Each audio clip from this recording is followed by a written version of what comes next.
तुम्ही पाहत आहात गाव ते राज्य मराठी न्यूज चॅनल।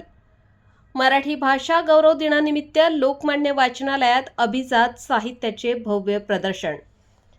नाशिक जिल्ह्याचे भूषण ज्ञानपीठ पुरस्काराने सन्मानित ज्येष्ठ साहित्यिक कविवर्य कुसुमाग्रज यांची जयंती तसेच मराठी भाषा गौरव दिन मोठ्या उत्साहात लोकमान्य वाचनालयात साजरा।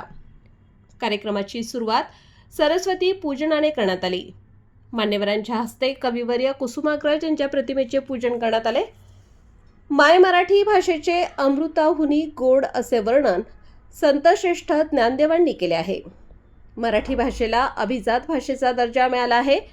आपल्या दैनंदिन व्यवहारांमध्ये प्रत्येकाने मराठी भाषेचा वापर केल्यास प्रत्येक दिवसच मराठी भाषा गौरव दिन ठरेल असे प्रतिपादन संस्कृती रक्षक केंद्राचे संस्थापक तसेच नांदगाव नगर परिषदेचे नगरसेवक दत्तराज छाजेड यांनी केले।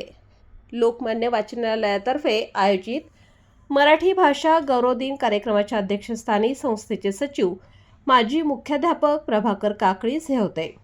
या प्रसंगी ग्रंथ प्रदर्शन भरवण्यात आले होते।